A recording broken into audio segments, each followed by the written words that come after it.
이 시간 하나님께서 우리에게 주신 하나님의 말씀 디모데 전서 우리 6장 6절부터 10절 말씀입니다.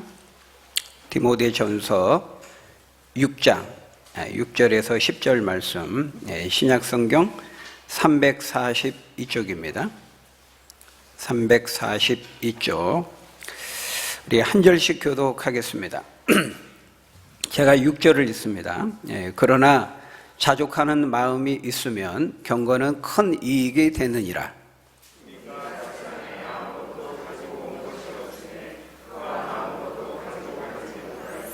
우리가 먹을 것과 입을 것이 있은즉 족한 줄로 알 것이니라.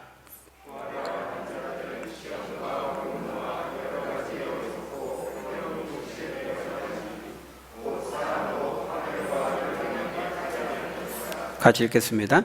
돈을 사랑함이 일만 악의 뿌리가 되나니 이것을 탐내는 자들은 미혹을 받아 믿음에서 떠나 많은 근심으로서 자기를 찔렀도다. 아멘. 감사합니다. 오늘은 이제 추수감사 주일이라서요. 우리 고린도전서 강의를 잠깐 중단하고 우리가 읽은 이 디모데전서의 말씀을 한번 같이 한번 나눴으면 좋겠습니다. 우리는 이제 평소에도 늘 하나님의 은혜에 감사해야 되지만 감사 주일인 오늘은 더 특별히 하나님의 은혜를 생각하고 감사하는 그런 시간이 될 수 있기를 바랍니다. 오늘 보면 읽었던 6절 말씀에 보니까요, 자족하는 마음에 대해서 말씀하죠. 그러나 자족하는 마음이 있으면 경건은 큰 이익이 되느니라. 우리가 하나님을 믿고 섬기는 경건에 있어서 이 자족하는 것, 이 자족한다는 것의 그 중요성에 대해서 우리에게 말씀하고 있습니다. 자족한다는 것은 말 그대로 스스로 만족하는 것입니다. 바로 이 자족하는 것에서부터, 만족하는 것에서부터 감사가 시작되는 것입니다. 그런데 이 자족하는 것, 이 만족하는 것은 마음의 문제인 것입니다. 소유의 문제가 아니고 물질의 문제가 아니고 우리의 마음이 만족할 때 자족할 수 있는 것이지 물질의 소유를 통해서는 절대로 만족할 수가 없는 것입니다. 만일 물질의 소유로 사람이 만족할 수 있다면은, 그렇다면은 어느 정도 소유해야 사람이 만족할 수 있을까요? 그 기준이 없다는 겁니다. 사람마다 다 다르다는 거죠. 그러니까 어떤 사람은 지금보다 내가 한 1억만 더 있으면 나 만족할 것 같아. 근데 어떤 사람은 나 지금보다 딱 5억만 있으면 내가 만족할 것 같아. 어떤 사람은 뭐 10억, 뭐 100억, 사람마다 다 다를 수 있습니다. 근데 항상 지금보다 조금만 더 이렇게 생각합니다. 내가 지금 원하는 그 자리에 막상 도달하면 사람이 만족할까요? 네, 희한하게도 사람이 만족하지 못한다는 것입니다. 그래서 부자도 가난한 자도 물질의 소유를 통해서는 결코 만족에 이를 수 없습니다. 그것을 잘 보여준 사람이 누가복음 12장에 나오는 어리석은 부자였습니다. 누가복음 12장 17절에서 18절 말씀을 보면요, 이 사람은 이미 밭에 소질이 풍성한 부자였습니다. 그런데도 이 사람이 속으로 심중에 뭐라고 말합니까? 거기 보니까 심중에 생각하여 이르되 내가 곡식 쌓아둘 곳이 없으니 어찌할까 하고 또 이르되 내가 이렇게 하리라. 내 곡간을 헐고 더 크게 짓고 내 모든 곡식과 물건을 거기에 쌓아두리라. 이렇게 말합니다. 지금 이미 이 사람은 굉장히 부자입니다. 소유가 풍성합니다. 그런데도 만족이 없습니다. 뭐라고 말합니까?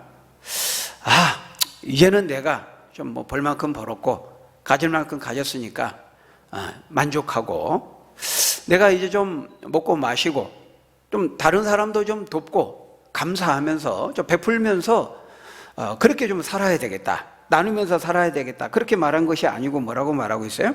내가 기존의 곡간을 헐고 더 크게 짓고 더 많이 쌓고 모으리라, 이렇게 말하고 있습니다. 혼자 자기 결심을 이야기하는, 생각을 이야기하는 거예요.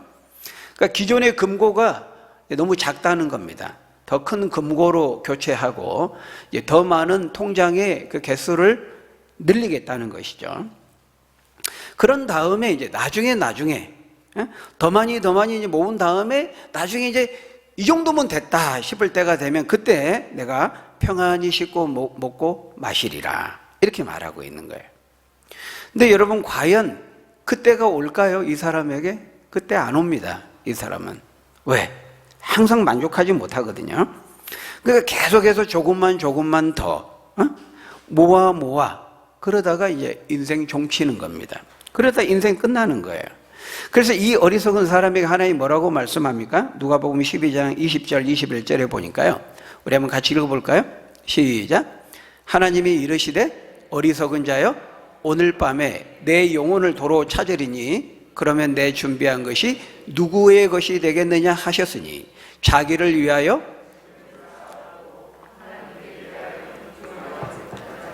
이와 같으리라.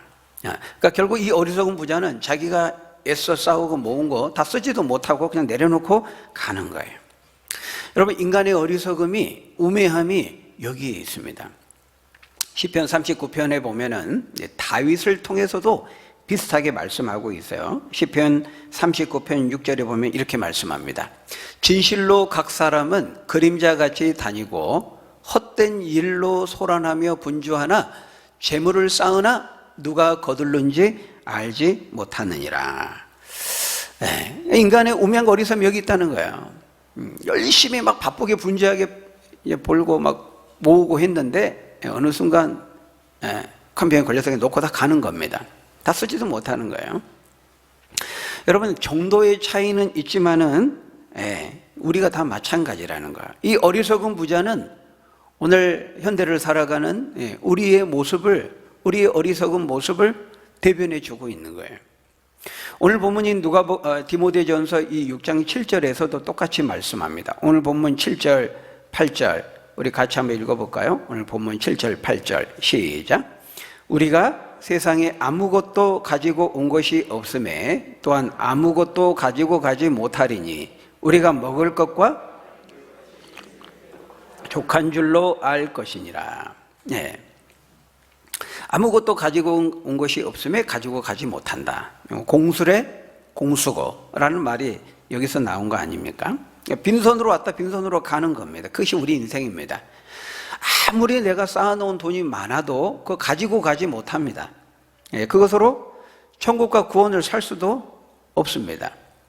그러니까 돈이라는 것은 이 땅에 잠깐 살 때 잠깐 필요한 겁니다. 그러니까 돈은 적당히 있으면 되는 겁니다. 꼭 필요한 만큼만 있으면 되는 거예요.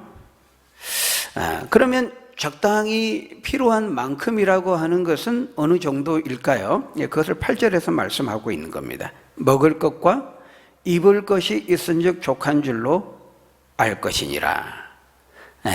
이 먹을 것과 입을 것이라는 것은 우리가 생존하고 생활하는 데 필수적으로 필요한 것을 말합니다.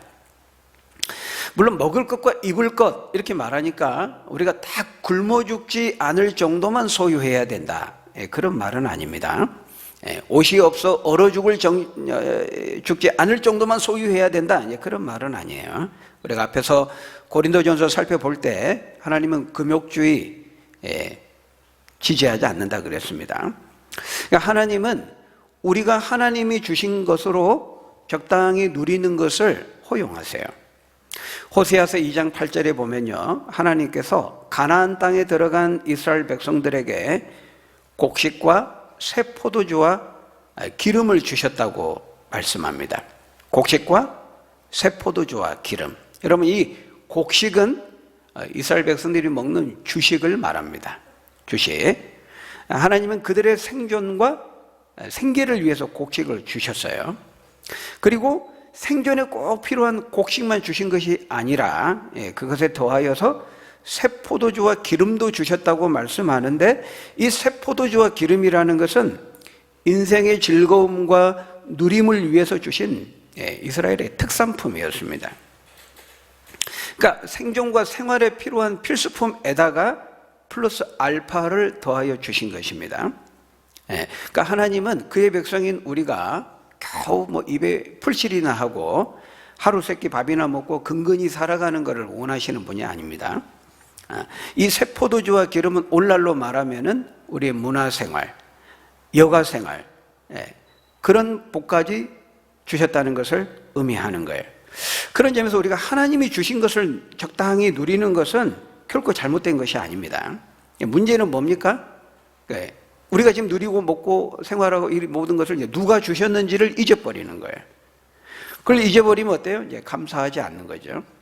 하나님께 감사하지 않는 겁니다. 그래서 그것이 문제인 것이죠. 여러분, 우리에게는 생활과 생존에 필요한 필수품 외에도 우리 자녀들을 양육하기 위해서도 돈이 필요합니다. 아프면 병원에 또 가야 되니까 또 필요합니다. 사람도 만나야 됩니다. 사람과의 관계 속에서 또 경조사도 또 챙겨야 됩니다. 또 뭐 구제도 하고 어려운 사람도 돕고 때로는 또 커피도 마셔야 되고 문화생활도 필요하고 그런 걸 생각하면 이런저런 돈과 물질이 필요한 게 사실이에요. 그러므로 여기서 이 먹을 것과 입을 것이 있은즉 족한 줄로 알라, 이 말씀은 그거 외에 소유하는 것은 사치요 낭비다, 그런 말씀이 아니고 무엇입니까? 먹을 것과 입을 것이 있는 그것만으로도 감사해야 된다는 거예요. 그것에 더하여서 플러스 알파를 하나님이 주셨다면 더할 나위 없이 더더욱 하나님께 감사해야 한다는 것입니다. 왜냐하면 우리가 이 세상에 올 때 아무것도 가지고 온 것이 없기 때문에 그래요. 그러니까 아무것도 가지고 온 것이 없는데 우리는 지금 뭔가가 더 있습니다. 이건 다 만물의 주인 되시고 창조자 되신 하나님께서 우리에게 주신 것이라 하는 거예요.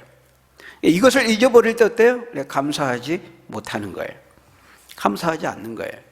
고린도전서 4장 7절에서 우리가 고린도전서 강의할 때 봤는데요. 뭐라고 말씀합니까? 누가 너를 남달리 구별하였느냐? 내게 있는 것 중에, 지금 네가 가지고 있는 것 중에 하나님으로부터 받지 않는 것이 무엇이냐? 네가 다 하나님으로부터 받았은즉 어찌하여 마치 받지 않는 것처럼 너를 자랑하느냐? 이렇게 말씀하잖아요. 다 하나님께서 우리에게 은혜로 주셨다는 거예요. 고린도전서 15장 10절에서 말씀합니다. 그러나 내가 나 된 것은 하나님의 은혜로 된 것이니 내가 모든 사도보다 더 많이 수고하였을 때 그러나 내가 한 것이 아니요 나와 함께 하신 하나님의 은혜로 된 것이라, 이렇게 말씀합니다. 그러니까 모든 것이 하나님의 은혜로 지금 나에게 주어졌음을 모르기 때문에 자족이 없는 겁니다. 하나님의 은혜로 되어진 것을 모르기 때문에 감사가 안 되는 것이죠. 감사가 안 되면 어떻습니까? 삶 속에서 바로 9절 10절에서 말씀하는 것처럼 돈에 집착하는 거예요. 소유에 대해서 불만족하기 때문에 돈에 대해서 집착하는 겁니다. 오늘 보면 우리 9절 10절 한번 같이 읽겠습니다. 9절 10절 시작. 부하려 하는 자들은 시험과 올무와 여러 가지 어리석고 해로운 욕심에 떨어지나니 곧 사람으로 파멸과 멸망에 빠지게 하는 것이라. 돈을 사랑함이 이것을 탐내는 자들은 믿음에서 떠나 많은 근심으로써 자기를 찔렀도다. 여러분, 다시 말씀드리지만 물질과 돈을 소유하는 것 그 자체를 성경은 하나님은 절대로 부정하지 않습니다. 돈을 벌고 돈을 모으는 것 그 자체가 문제가 아니고 뭐가 문제입니까? 부하려고 하는 것입니다. 돈에 집착하는 겁니다. 돈을 사랑하는 것입니다. 여러분, 돈은 이용의 대상이고 사용의 대상이지 사랑의 대상이 되어서는 안 됩니다. 우리는 돈을 이용해서 먹을 것과 입을 것을 삽니다. 자녀도 학교 보내고 학원도 보내고 약도 사고 어려운 사람도 돕고 구제하고 또 전도도 하고 선교도 하고 이렇게 돈은 이용의 대상인 거예요. 사용의 대상인 거예요. 그러니까 사랑의 대상이 되어서는 안 돼요. 그런데 만족하지 못하고 자족하지 못하고 현재 하나님이 나에게 주신 것을 감사하지 못하면 이렇게 되는 거예요. 부하려고 하고 무리해서 부자가 되려고 하고 부에 집착하고 돈을 사랑하게 되는 것이죠. 그렇게 되면 어때요? 사람이 어떻게 시험과 올무와 여러 가지 해로운 욕심에 떨어지게 되고 그것이 그 사람의 인생을 파멸과 멸망으로 인도한다는 거예요. 그러니까 이 땅에 있는 모든 범죄는요 사실 이 욕심에서 비롯된 거거든요. 자족하지 못하고 만족하지 못하고 그 모든 사기, 횡령, 뭐 부정, 부패, 뇌물, 수수 이 모든 것들이 다 마찬가지예요. 뭐 보이스피싱도 마찬가지잖아요. 노력하지 않고 갑자기 큰 돈을 얻는다니 그 욕심에 이끌려 가지고 넘어가는 겁니다. 야고보서 1장 15절에 뭐라고 말하고 있어요? 욕심이 잉태한 즉, 우리 같이 한번 읽어보겠습니다. 시작. 욕심이 잉태한 즉 죄를 낳고 죄가 장성한 즉 사망을 낳느니라. 그러니까 이 돈에 대해서 우리가 집착하고 욕심을 가지고 돈을 사랑하게 될 때 그 돈 때문에 사람이 이제 집착하면 염려하는 겁니다. 불안해하고, 많이 가지고 있으면 잃을까 불안해하고, 또 없으면 또 염려하고 집착하고, 그런 것으로 인해 사람이 스트레스를 받고 그것이 그 사람의 병이 되는 거예요.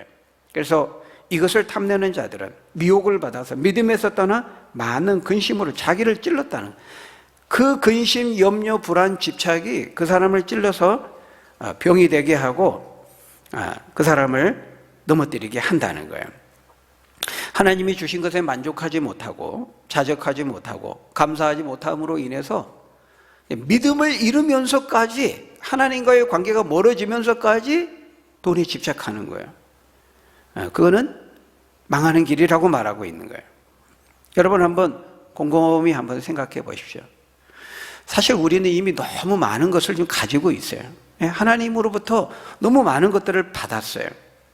많은 것을 하나님이 우리에게 주셨어요. 근데 어때요? 우리는 이제 항상 내 주변에 나보다 더 많이 가진 사람이 항상 기준이 돼요. 그 사람과 비교하니까 결핍을 느끼는 겁니다. 네, 여러분 지금도요, 지구촌 곳곳에 정말 하루 한 끼를 못 먹어서 굶어 죽는 사람이 무수히 많습니다. 지금도 엄청나게 많아요.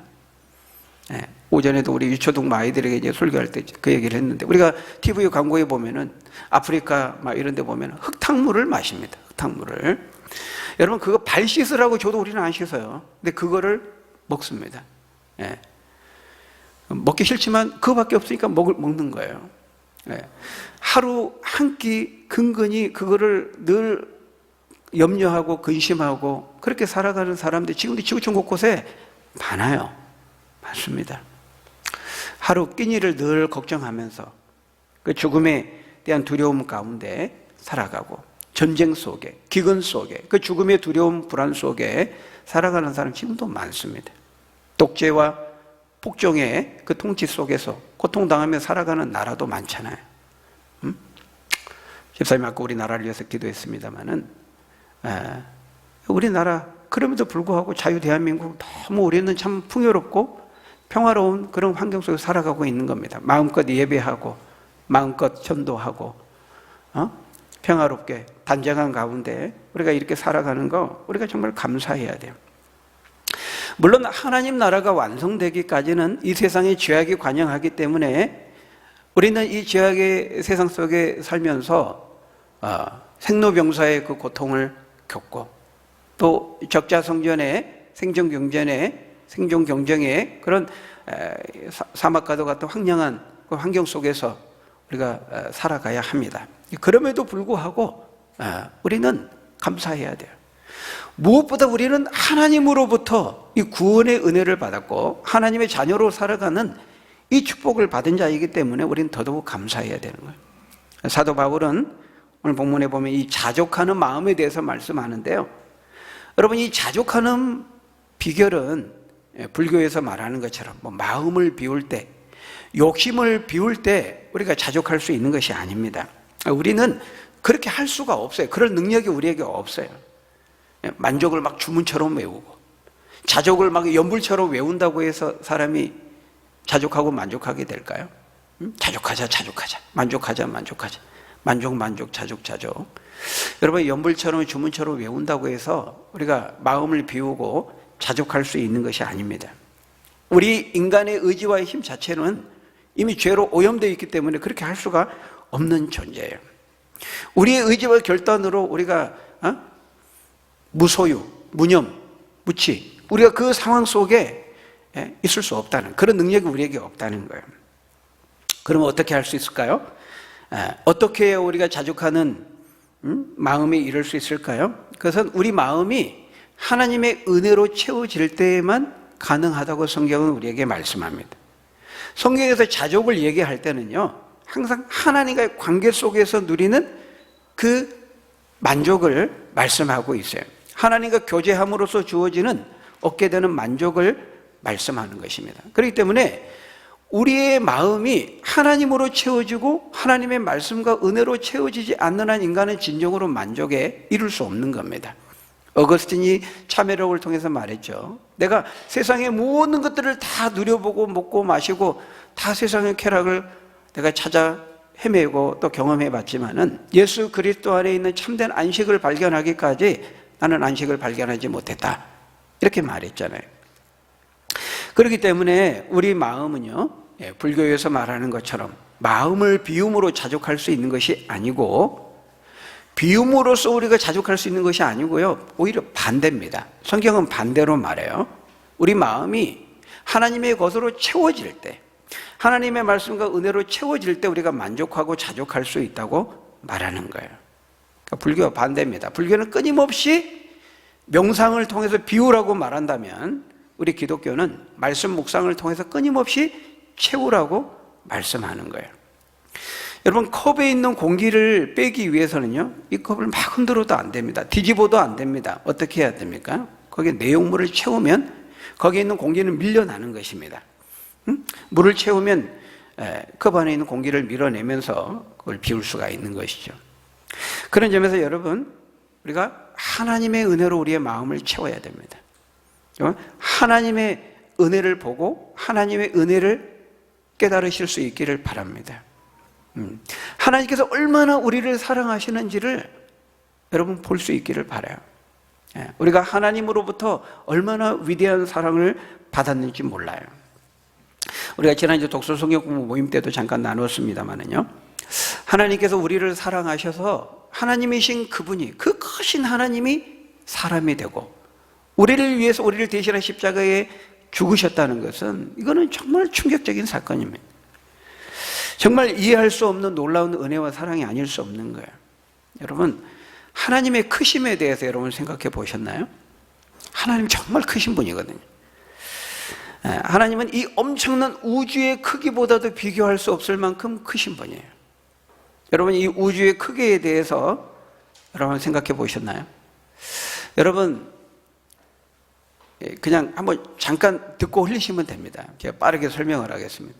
여러분, 이 태양 빛의 속도로요, 태양 빛의 속도로 쭉 달리면은 태양 빛의 속도로 365억 광년을 달리면은 우주의 한 절반 정도에 이르게 된다 그래요. 과학자들이 현재 그렇게 말합니다.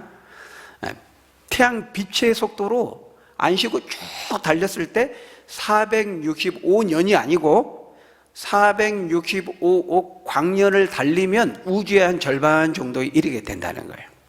여러분, 이 465억 광년이라 그랬는데 1광년이 뭐냐면은 빛의 속도로 달렸을 때 1년 동안 가는 거리가 1광년입니다. 근데 465년이 아니고 465억 광년이에요. 465, 그럼 이제 우주의 한 절반 정도 이르게 된다는 거예요. 여러분, 이 빛의 속도가요, 1초에 30만 킬로를 갑니다. 우리가 자동차 운전하면은 시속 100km 하잖아요. 그거는 시간당 그 속도로 쭉 달리면은, 그 1시간 달리면은 그 속도로 갔을 때 100km를 간다는 거예요. 그게 우리가 시속 100km예요. 근데 이거는 시속이 아니고 초속이에요. 초속. 태양은 빛은 똑딱 하는 순간 1초에 30만 킬로를 가는데요, 우리 지구 전체 둘레가 한 4만 킬로가 됩니다. 지름은 한 14,000 되고 둘레 더 길죠. 근데 똑딱하는 1초의 순간에 지구를 7바퀴 반을 돕니다. 그 빛의 속도가 엄청나게 빠르잖아요, 그죠?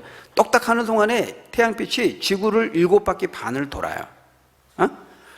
근데 그 빛의 속도로 쭉 가면 우리 태양계가 속해 있잖아요. 우리 지구가 태양이 있고 수금지와 목도, 천해, 명은 지금 빠졌어요. 해왕성, 거기까지 한 8개의 그 행성까지 도달하는 시간이 빛의 속도로 갔을 때 1년이 걸립니다. 1광년. 엄청나게 빠른 속도로 1년을 가면 약 8개의 그 우리 태양계 끝에 있는 것에 도달하게 된다는 거예요. 그런데 우리가 속해 있는 이런 비슷한 태양계가요, 우주에는 수천억 개가 돼요. 우리가 속해 있는, 이 태양계가 속해 있는 은하수를 우리가 갤럭시 은하라 그래요. 근데 그 은하수 안에, 우리 갤럭시 은하 안에 우리 태양계와 같은 태양계가 약 1,500억 개가 있어요. 1,500개가 아니고 1,500억 개가 있으니까 우리 태양계에 딸린 행성이 한 8개 되잖아요. 그런 것처럼, 그래서 그 1,500억 개의 태양계에 속한 별을 다 따져보면 우리 은하수가 보통 한 4,000억 개에서 5,000억 개의 별이 있다고 말해요. 이게 우리가 속한 은하수의 별의 수예요. 근데 그 은하수에 딱 끝나면 그 다음에 이웃 은하가 시작되는데 그게 이제 안드로메다 은하예요. 들어보셨을 거예요. 안드로메다 은하. 그 은하는 우리가 속해 있는 이 갤럭시 은하보다 한 2배가 돼요. 크기가. 그러니까 그 별만, 속해 있는 그 별만 한 1조 개가 된다 그래요. 근데 우리 이 갤럭시 은하와 안드로메다 은하가 전체 우주에 차지하는 것은 한 5% 된다 그럽니다. 상상이 안 되죠. 계산이 안 됩니다. 그러니까 이 엄청난 빛의 속도가 굉장히 빠르거든요. 이번에 북한이 ICBM 쐈을 때 그 속도가요, 신문에 보니까 마하 22라 그러더라고요. 음속의 소리의 속도의 22배라는 거거든요. 아마 현존하는 가장 빠른 걸 겁니다. 미사일. 마하 3, 4 하다가 10 나왔다가 20 나오고 지금 22라고 그러더라고요. 러시아에서 발견된, 제가 검색을 해보니까 제일 빠른 그 속도가 마하 22로 나와요. 근데 그 마하 22가요, 빛의 속도랑 비교해 보면 한 몇십만 분의 1밖에 안 됩니다. 몇십만 분의 1밖에 안 돼요. 우리가 볼 때 엄청 빠른 속도인데 그것이 태양빛이 한 몇십만 분의 1밖에 안 돼요. 그러니까 태양은 1초 하면 지구를 7바퀴 반 도는데 그 ICBM 그것이 이렇게 비행 속도 한 50 몇 분 걸렸다 그러더라고요. 그러니까 빛의 속도 자체가 엄청 빠른데 그 빛의 속도로 쭉 갔을 때 465억 광년이, 465억 년이 흐르면은 우주의 한 절반 정도에 도달하게 된다는 거예요. 계산이 안 되는 거죠. 그게 진짜 무한한 우주처럼 얘기를 합니다. 사실 무한하지는 않거든요. 끝이 있다고 분명히 말하고 있어요. 그럼에도 그 우주의 크기라는 게 진짜 상상을 할 수가 없을 정도로 큰 겁니다. 그 무수한 우주 가운데 지금 우리 지구가 있는 거예요. 그럼 제가 뭘 말씀드리려고 하는 것일까요? 우주의 크기가 그렇게 큰데 하나님이 그 우주를 만드셨다는 거예요. 하나님은 그 우주와 비교할 수 없을 정도로 크신 분이라는 것입니다. 그런데 더 놀라운 사실은 그 무한하시고 크신 하나님께서, 도저히 형용할 수 없을 만큼 위대하신 그 하나님께서 정말 먼지보다도 더 작은 지구 안에 있는 우리를 사랑하신다는 거예요. 그래서 이 우주에 현재까지는 생명체를 발견하지를 못하고 있습니다. 지금 과학자들, 특히 믿지 않는 과학자들은 어디엔가 분명히 생명체가 있을 거다. 왜냐하면 우리 비슷한 태양계와 같은 저런 태양이 수천억 개가 있거든요. 그럼 왜 여기에만 생명체가 있느냐? 그 미스테리를 풀기 위해서 특히 불신 과학자들은 더 믿음의 확신을 가지고 우주에서 생명체를 찾으려고 하는 거예요. 근데 현재까지는 발견하지 못하고 있어요. 너무 신비롭지 않나요? 수조, 수경에 이르는 그 별들 가운데 먼지와 불과한 이 지구가 있는데 하나님은 그 지구에 있는 우리를 유일하게 하나님의 형상을 닮은 존재로 우리 인간을 만드셨고, 우리가 인격적인 교제와 예배를 받기를 원하셨고, 우리를 사랑하셔서 아들을 우리와 같은 형상을 가진 사람으로 보내셔서 우리를 대신해 십자가에 죽게 하셨다는 거예요. 이 엄청난 은혜와 사랑을 우리가 받은 자들입니다. 그렇기 때문에 우주보다 더 크신 그 하나님의 은혜와 사랑을 받은 자이기 때문에 우리는 이미 이 자체로 너무 큰 부자예요. 정말 부유한 자들이에요, 우리는. 예수님이 주기도문을 통해서 기도를 가르치실 때 하늘에 계신 우리 아버지요, 너희는 이렇게 기도하라 하시면서 그 기도를 어떻게 시작했어요? 하늘에 계신 우리 아버지요 그랬잖아요. 하나님이 하늘에 계신다는 것은 구름이 떠있는 스카이를 말하지 않고요, 헤븐입니다. 헤븐. 하나님이 계신 곳이 그냥 하늘로 표현을 한 거예요. 물리적인 대기권의 하늘을 말하는 게 아니고, 그러니까 그 하늘에 계신다는 것은 땅에 있는 인간과 비교할 수 없는, 감히 인간이 도달할 수 없는, 범접할 수 없는 그 물리적인 격차와 그 신적인 격차를 말하는 거예요. 하나님은 하늘에 계시기 때문에 한없이 거리감을 느끼는 거죠. 근데 그 멀리 계신, 감히 우리가 가까이 할 수 없는 그 하나님인데 우리 아버지가 되신다는 거예요. 그 멀어진 우주보다 더 크신 그 격차가 아버지라는, 아빠라는 말 때문에 한없이 가까워졌어요. 하나님은 하늘에 계시지만은 우리 아빠가 되시는 분이에요. 그래서 우리가 무엇을 구하면은 들으세요. 우리의 신음소리까지도 놓치지 않으신 분이라고 말하고 있어요. 졸지도 주무시지 않으면서 우리의 일거수일투족을 살피시고 우리를 사랑하시고 우리를 지키시고 보호하시고 우리의 필요를 채워주신다고 말씀하는 거죠. 바로 그 크신 하나님으로부터 우리가 사랑을 받았다는 그 하나의 사실로 인해서 우리는 감사해야 돼.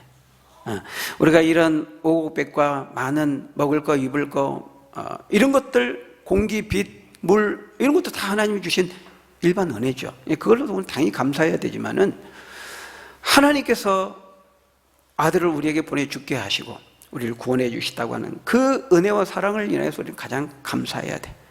여러분, 우리는 정말 부자예요. 이 은혜를 볼 수 있기를 바라요. 우리를 향하신 하나님의 그 사랑을 깨달을 수 있기를 바라요. 그 은혜와 사랑을 아시고 자족하시고 감사하시고 그걸 알지 못하는 사람들에게 증거할 수 있는 저희 여러분들이 다 되시기를 예수님의 이름으로 간절히 축원합니다. 기도하겠습니다.